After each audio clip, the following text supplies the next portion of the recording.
Okay, so I'm going to show you a graph, and that's a graph that's going to look at transitions and how people adjust and adapt. And specifically, I'm going to think about a major life event such as cancer and a diagnosis of cancer, and how it might affect us. Using the transition curve, you can just see where you are on the curve, but don't be too strict about thinking it has to apply directly to you and that you have to follow every single stage. So as you can see, on one axis, the graph looks at personal well-being, so up on the side, personal well-being, and then thinking about the impact of time on personal well-being. So there's an assumption that most of us are doing okay at the time before we get diagnosed. Our personal well-being's okay, we're happy, we're coping with life. And then a major life event comes along, a change event, something like a cancer diagnosis. So some people will experience that change event as a big shock. And no two people follow exactly the same path at the same time, so don't worry that you might miss some of the stages or that you might jump some of the stages and have to come back to them. So just think generally about how people cope and how people adjust to very scary things such as a cancer diagnosis.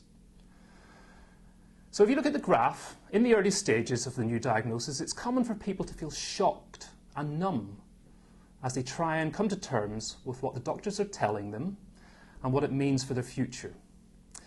People can notice that they don't really feel like their usual self, often because they're very scared and very worried. So after the initial shock, some people can quickly recover and become very focused on being okay for themselves and often for others, people that they care about, people that love them. So they use a technique called discounting. Maybe you could think about it in terms of denying how scary things feel.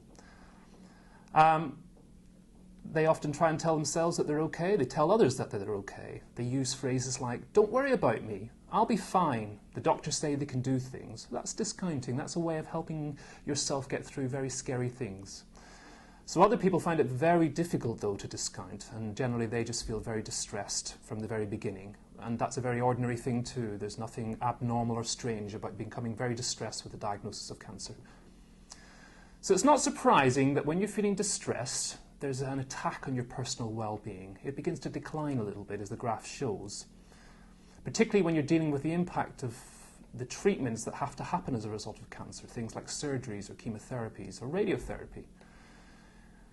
Sometimes it's not uncommon to begin to feel angry when you've been diagnosed with cancer. You begin to ask yourself questions like, why me? What did I do to deserve cancer?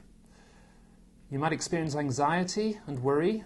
You might even feel low in mood, depressed, as you try to come to terms with that diagnosis and the impact that it's having on your well-being and on your life.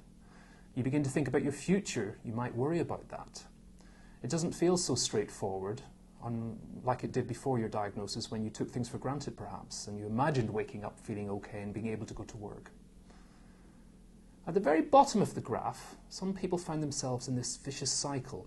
We call it despondency, or feeling stuck. It's as if you're swimming through treacle. You're not really able to make sense of how to cope and how to move forward in life. And each day can feel really difficult as you try to get through and wait for things to begin to feel a bit more normal. And that's common when you're thinking about the impact of things like treatments, the side effects of treatments, tiredness, fatigue. Sometimes it's because people become preoccupied with the loss that they've experienced, and that weighs you down. You become very aware of how much you've lost in terms of your health and well-being, things, again, that you used to take for granted.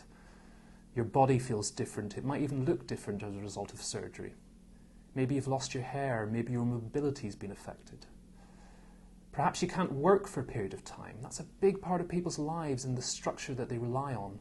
Seeing friends, seeing family, seeing work colleagues, people that you used to get support from, perhaps you're not seeing as often because you're not feeling very well. So it can feel very overwhelming as you wait for your recovery and your function to improve with time.